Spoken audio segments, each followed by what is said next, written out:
Hello बच्चों, आज की क्लास में हम लोग मैग्नेटिज्म स्टार्ट करते हैं।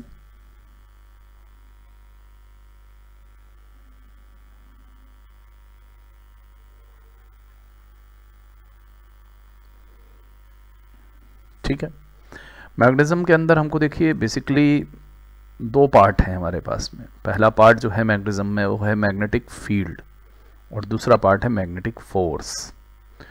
ओके, और मेनली देखिए अपने को इसके अंदर जो पढ़ना है मैं आपको पहले से बता देता हूँ।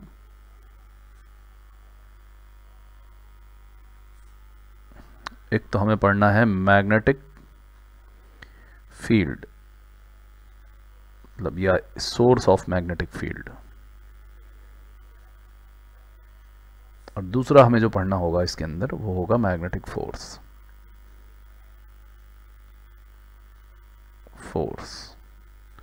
Due to field. कई बुक्स में कई जगह पर मैग्नेटिक फोर्स पहले दिया होता है, फिर मैग्नेटिक फील्ड दे रखा होता है, बट हमें पहले सोर्स ऑफ मैग्नेटिक फील्ड पता होना चाहिए और मैग्नेटिक फील्ड कैसे निकाली जाती है, कैलकुलेशन कैसे की जाती है इसकी, इसके बारे में पता होना चाहिए। देन हम मैग्नेटिक फोर्स पर चलेंगे। ये तो बात हो गई चैप्टर की। अभी हमें चैप्टर के अंदर क्या क्या पढ़ना है इस मैग्नेटिज्म में।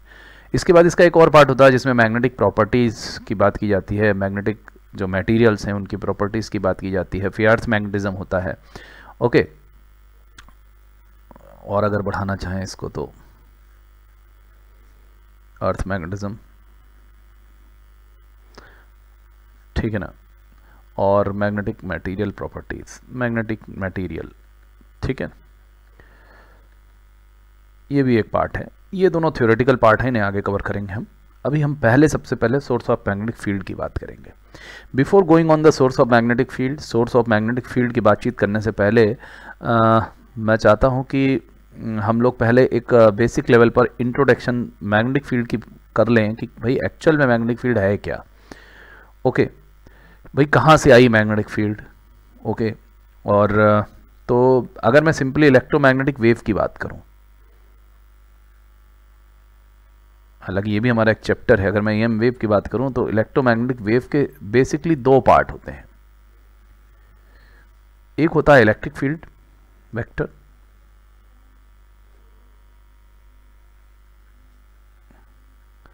और दूसरा जो होता है वो होता है मैग्नेटिक फील्ड वेक्टर।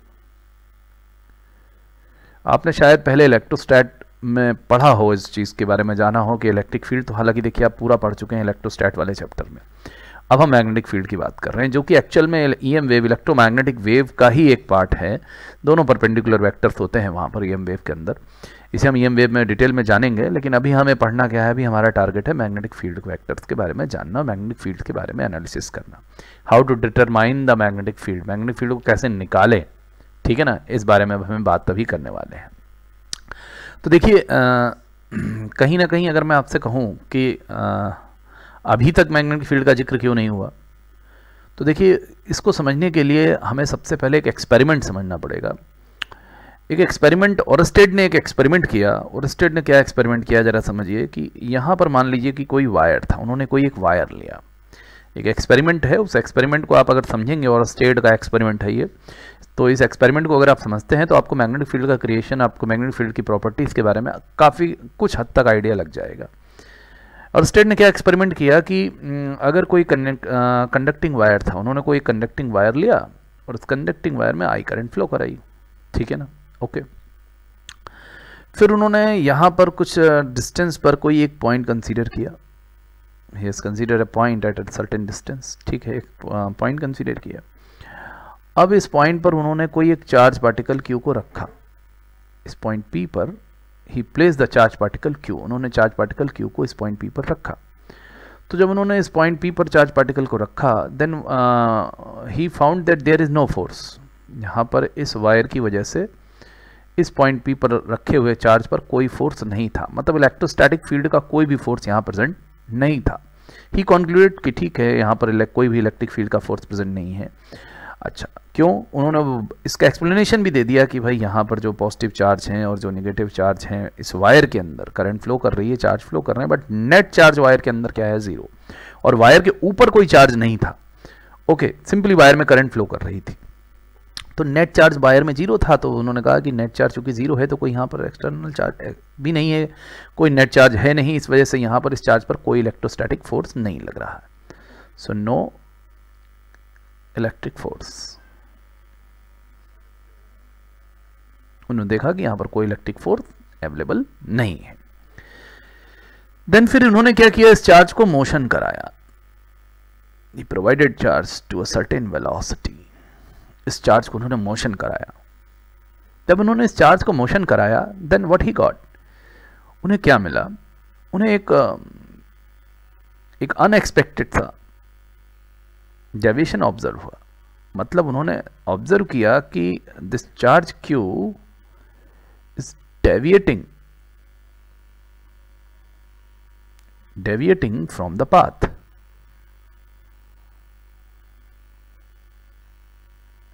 चार्ज क्यों हो रहा था, अपने पाथ से क्या हो रहा था, डेविएट हो रहा था। अब इस डेविएशन को कैसे एक्सप्लेन किया जाता, तो उन्होंने कहा कि भाई वहां पर कोई इलेक्ट्रिक फील्ड तो है ही नहीं, तो जब वहां कोई इलेक्ट्रिक फील्ड नहीं है तो वहां पर इलेक्ट्रिक फोर्स तो लग नहीं रहा है, ठीक है ना, इलेक्ट्रिक फोर्स तो लग ही नहीं रहा। तो अब ये चार्ज जो डेविएट हुआ, ये चार्ज किस वजह से डेविएट हुआ। सवाल ये उठता है कि ये चार्ज में जो डेविएशन आया चार्ज के पाथ में, जब चार्ज को v वेलोसिटी से आगे हमने प्रोजेक्ट कराया तो चार्ज कुछ ऐसे डेविएट हो गया टुवर्ड्स द वायर। ओके, तो ये डेविएशन किस वजह से हुआ। सो ही एक्सप्लेन कि यहां पर कोई ना कोई फील्ड तो है।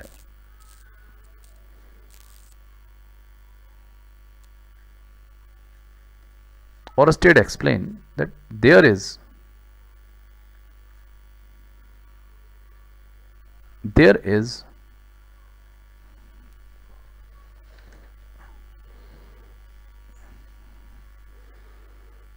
a field present at P, which is different from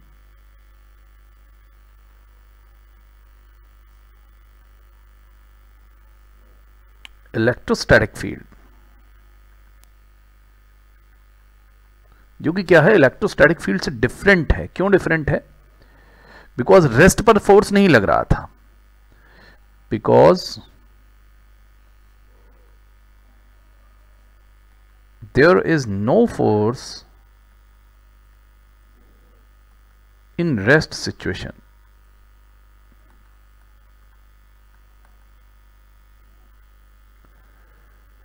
Only in moving situation there is force.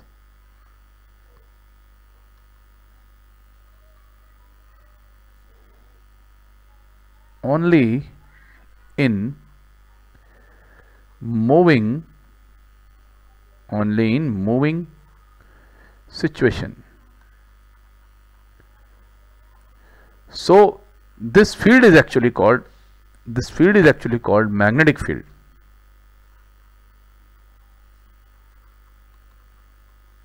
This field is called magnetic field. ये फील्ड क्या कहलाई, ये फील्ड मैग्नेटिक फील्ड कहलाई। उन्होंने कहा कि भाई ये फील्ड जो है, ये फील्ड कौन सी है, ये फील्ड इलेक्ट्रोस्टैटिक फील्ड नहीं है, ये फील्ड कैसी फील्ड है, मैग्नेटिक फील्ड है।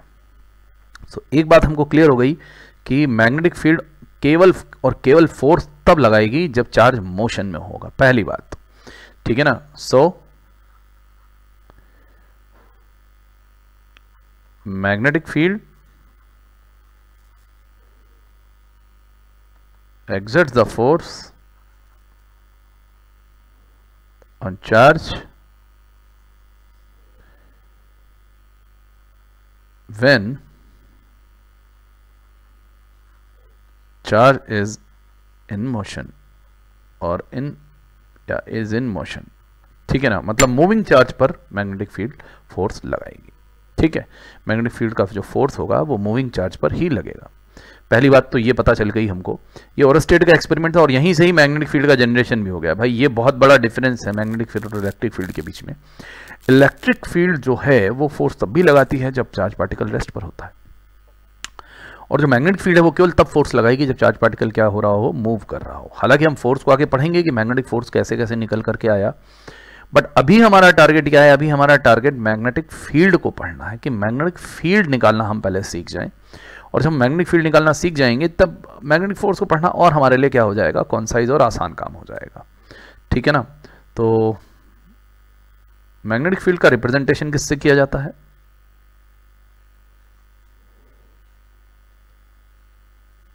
represented by B symbol, okay, and its unit is,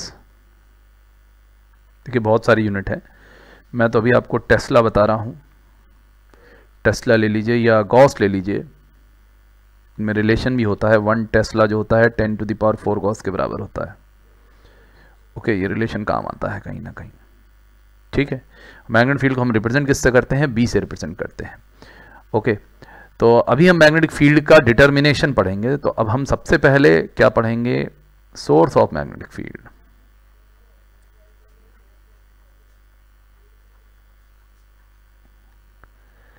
अब ऐसा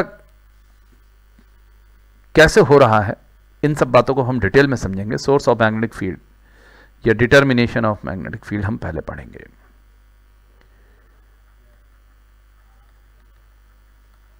ऑफ मैग्नेटिक फील्ड, ठीक है बच्चों। अब हम डिटर्मिनेशन ऑफ मैग्नेटिक फील्ड पे चलेंगे, जिसमें सबसे पहले हमें जो करना है, सबसे पहले हमें क्या करना है, सबसे पहले हमें बायोट-सेवर्ट लॉ करना है।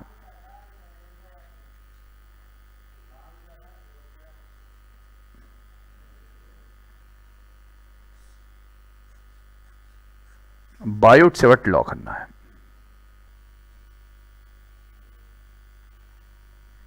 चलिए देखिए, बायोट-सेवर्ट लॉ में, बायोट-सेवर्ट लॉ के लिए सबसे पहले आपको ये समझना होगा कि बायोट-सेवर्ट लॉ बताता क्या। बायोट-सेवर्ट लॉ किसी एक करंट एलिमेंट, एक छोटे से करंट, अब करंट एलिमेंट क्या है, तो हम सबसे पहले भाई करंट एलिमेंट की बात अगर करें, हम एक छोटा सा, अगर किसी वायर में कोई छोटा सा एलिमेंट लें जिसमें करंट फ्लो कर रही है, और हम उसकी वजह से क्या देखें, मैग्नेटिक फील्ड देखेंगे, that actual small element is called as current element. उस छोटे एलिमेंट को हम क्या कहते हैं, करंट एलिमेंट कहते हैं। तो बायो-सेवर्ट लॉ करता क्या है, बायो-सेवर्ट लॉ हमें बताता है कि अगर किसी करंट, किसी वायर की वजह से हम कहीं पर मैग्नेटिक फील्ड देखना चाह रहे हैं, या किसी करंट एलिमेंट की वजह से हम मैग्नेटिक फील्ड देखना चाह रहे हैं, तो वो मैग्नेटिक फील्ड क्या होगी। ठीक है ना। बायो-सेवर्ट लॉ के लिए अकॉर्डिंग, अगर मैं जैसे देखिए, मैं ये छोटा सा एक वायर ले रहा हूँ, इस वायर के अंदर मैं एक छोटा सा एलिमेंट कंसीडर कर रहा हूँ, और ये वायर में करंट फ्लो कर रही है, डीएल लेंथ का एक छोटा सा एलिमेंट कंसीडर किया मैंने इस वायर के अंदर। ठीक है, तो इस छोटे से एलिमेंट की वजह से यहाँ कोई मैं पॉइंट ले रहा हूँ, पी पॉइंट ले रहा हूँ। इस पी पॉइंट पर मुझे क्या देखनी है, मैग्नेटिक फील्ड देखनी है। क्या देखनी है, इस पी पॉइंट पर मुझे मैग्नेटिक फील्ड देखनी है। तो वो मैं बायोट-सेवर्ट लॉ के अकॉर्डिंग बता सकता हूँ।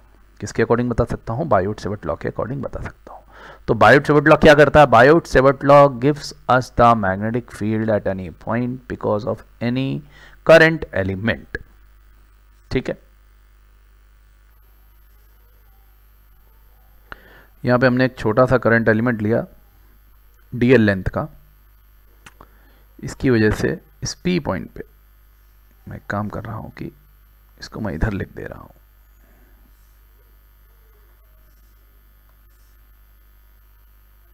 ठीक है, इसकी वजह से मान लीजिए कि इस पी पॉइंट पे मुझे मैग्नेटिक फील्ड देखनी है। क्या देखनी है, पी पॉइंट पे मुझे मैग्नेटिक फील्ड देखनी है। ठीक है, okay.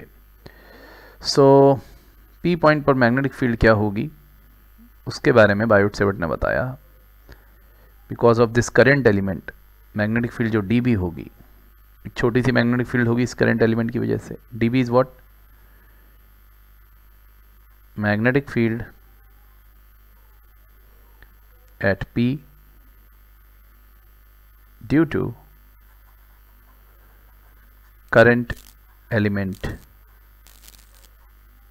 DL. Current element dl की वजह से इस पी पॉइंट पर जो मैग्नेटिक फील्ड होगी, वो मैग्नेटिक फील्ड बायो-सेवर्ट लॉ के अकॉर्डिंग क्या होगी, उसकी हम बात करेंगे। So that D B is what, simply mu naught upon 4 pi. अभी मैं बताता हूं म्यू नॉट क्या है, I DL cross R, R vector क्या है अभी इसकी हम बात करेंगे, upon magnitude of vector R cube. Okay, ये जो वेक्टर है ये वेक्टर हमने आर लिया है। एक्चुअल में आर उस पॉइंट का पोजीशन वेक्टर है जिस पॉइंट पर हमको मैग्नेटिक फील्ड निकालनी है। अच्छा, अब हम बात करें डीएल की, तो डीएल क्या वेक्टर है, स्केलर है, डीएल इज ऑल्सो वेक्टर। अगर हम डीएल की डायरेक्शन की बात करें, डीएल क्या है, current element.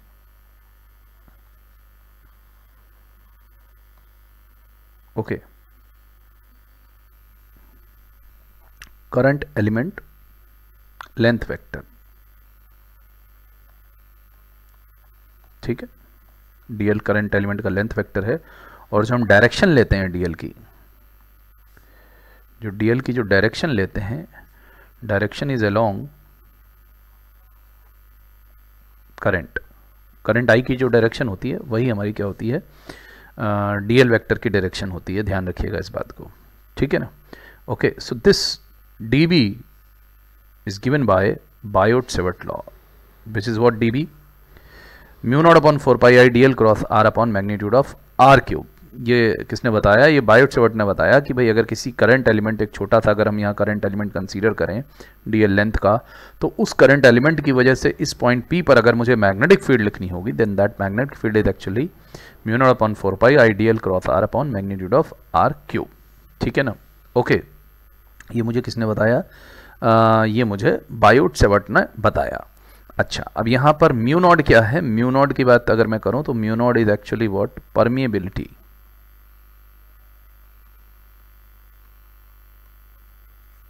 Of free space. Okay, mu naught क्या है, परमिएबिलिटी ऑफ फ्री स्पेस है। इसे हम आगे डिटेल में डिस्कस करेंगे कि म्यू नॉट क्या है, एक तरह की प्रॉपर्टी है, प्रोपोर्शनलिटी कांस्टेंट है, फिर म्यू नॉट भी मीडियम पर डिपेंड करता है। इन सब बातों पर हम बात करेंगे कि यहाँ पर जो फोर्स है वो म्यू नॉट पर डिपेंड कर रहा है। ओके, मीडियम होगा तो फिर यहाँ पर म्यू नॉट की जगह क्या लिया जाएगा, इन सब बातों पर हम डिटेल में बात करेंगे आगे। अभी हम बेसिकली एक बायोट-सेवर्ट लॉ का फॉर्मेट जानना चाह रहे हैं जिससे कि मैग्नेटिक फील्ड को डराइव कर सकें, निकाल सकें अलग अलग तरह से, अलग अलग कंडीशंस में, अलग अलग सिचुएशंस में। और mu naught upon 4 pi ideal, तो म्यू नॉट की जो वैल्यू होती है वो जनरली म्यू नॉट की वैल्यू होती है 4 pi into 10 to the power -7। Okay, 4 pi into 10 power -7 tesla metre per ampere, ठीक है ना। इसकी यूनिट आप निकाल के देख लीजिएगा, टेस्ला मीटर पर एम्पियर आती है। Okay, so this was about the Biot-Savart law. ये बात किसकी थी, बायोट-सेवर्ट लॉ की थी। बायोट-सेवर्ट लॉ में हमें कुछ खास बातें पता चली कि जो मैग्नेटिक फील्ड है that is actually the result of the cross product, और किसके किसके, डीएल वेक्टर और आर वेक्टर के। अच्छा, आर वेक्टर में खास बात क्या ध्यान रखनी है कि आर वेक्टर जो भी हम लेंगे, आर वेक्टर का हेड हमें उस पॉइंट पर लेना है जिस पॉइंट पर हमें मैग्नेटिक फील्ड निकालनी है। ध्यान रखें इस बात को। आर वेक्टर की डायरेक्शन को बनाते समय इस बात का हमेशा ध्यान रखना है कि आर वेक्टर उस पॉइंट से उस पॉइंट की तरफ इंडिकेट होगा। हमेशा आर वेक्टर उस पॉइंट पर हेड देगा जहां पर, जिस पॉइंट पर हमें मैग्नेटिक फील्ड फाइंड करनी होगी, ठीक है ना। और डीएल वेक्टर हमेशा हम कैसे लेंगे, along the direction of current, current की डायरेक्शन में। ओके, वायर के अंदर आई करंट अगर फ्लो कर रही है तो मैग्नेटिक फील्ड हम ऐसे दे सकते हैं। This is given by the Biot-Savart law. तो एक बात तो क्लियर है कि हमें मैग्नेटिक फील्ड वाले चैप्टर में क्रॉस प्रोडक्ट की बहुत ज़्यादा ज़रूरत पड़ने वाली है। हर जगह हमें डायरेक्शन कहीं से भी पता चलेगी तो हमें क्रॉस प्रोडक्ट के थ्रू ही डायरेक्शन पता चलेगी, ठीक है ना। कि दो वेक्टर्स का जब हम क्रॉस लेंगे तो जो क्रॉस प्रोडक्ट आएगा उसकी डायरेक्शन से ही हम फाइनली क्या दे सकते हैं, मैग्नेटिक फील्ड की डायरेक्शन दे सकते हैं, ठीक है। तो अगर मैं बात करूं कि क्रॉस प्रोडक्ट के अकॉर्डिंग अगर मैं यहाँ पर मैग्नेटिक फील्ड की डायरेक्शन बनाना चाहूँ तो मैं बना सकता हूँ। देखो, आई से तो कोई फर्क नहीं पड़ने वाला, लेकिन डीएल की जो डायरेक्शन है वो आई की डायरेक्शन ही है। डीएल की डायरेक्शन क्या है, आई की डायरेक्शन है, तो आई इस डायरेक्शन में है, तो मतलब इसका मतलब डीएल वेक्टर भी देखा जाए तो कहीं ना कहीं इस डायरेक्शन में है, और आर वेक्टर यहाँ इस तरह से है। तो मैं जब राइट हैंड रूल के अकॉर्डिंग डीएल में फिंगर्स को कर्ल करूँगा और आर की तरफ घुमाऊँगा, समझ रहे हैं क्या, तो मेरा थंब अंदर की तरफ आएगा। इसका मतलब यहाँ पर मैग्नेटिक फील्ड की डायरेक्शन अगर मैं देखना चाहूँ तो मैग्नेटिक फील्ड की डायरेक्शन क्या आएगी, inside the plane of the paper आएगी। तो एक तरह का एक्सियल वेक्टर ही है, okay, inside the plane of the paper यहाँ पर आई है, ठीक। तो हमने निकाली कैसे, हमने क्रॉस प्रोडक्ट के अकॉर्डिंग निकाली। ए क्रॉस बी की डायरेक्शन निकालनी अगर आपको आती है तो आप इसकी डायरेक्शन बहुत आसानी से लिख सकते हो। डीएल की डायरेक्शन तो ये हो गई आई, इसमें फिंगर्स को रख लो, ठीक है ना, फिंगर्स को रख लिया, फिर पाम को घुमाओ जिधर की तरफ मैग्नेटिक फील्ड देख रहे हो तुम, क्योंकि तुम तो क्रॉस प्रोडक्ट निकाल रहे हो ना, तो आर वेक्टर के लिए पाम को घुमाओगे आर की डायरेक्शन में, तो थंब किधर आया, अंदर की तरफ, तो ए क्रॉस बी की डायरेक्शन क्या हो गई, अंदर की तरफ, मैग्नेटिक फील्ड की डायरेक्शन भी क्या हो गई, अंदर की तरफ, ठीक है ना। ओके, तो ये अभी हमने केवल बायोट-सेवर्ट लॉ की बात करी है। अब हम एप्लीकेशन ऑफ बायोट-सेवर्ट लॉ पर मूव करेंगे कि भाई क्या क्या एप्लीकेशन है बायोट-सेवर्ट लॉ का। फिर हम बाद में परमेबिलिटी ऑफ फ्री स्पेस वगैरह इन सब पॉइंट्स पर डिटेल में बीच बीच में चर्चा करते रहेंगे, ठीक है। अभी हम अब बात करने वाले हैं किसकी, application of Biot-Savart law, application of Biot-Savart law, ठीक है ना। ओके, तो अब हम नेक्स्ट क्लास से application of Biot-Savart law start करेंगे और आगे बढ़ेंगे, ठीक है बच्चों। अब आप इतना एक बार थॉरोली एक बार पढ़ लें, चूंकि आज पहला लेक्चर है। ओके, देन नेक्स्ट लेक्चर से आपको एप्लीकेशन मिल जाएगा और मैग्नेटिज्म अच्छे से स्टार्ट हो रही है। Thank you.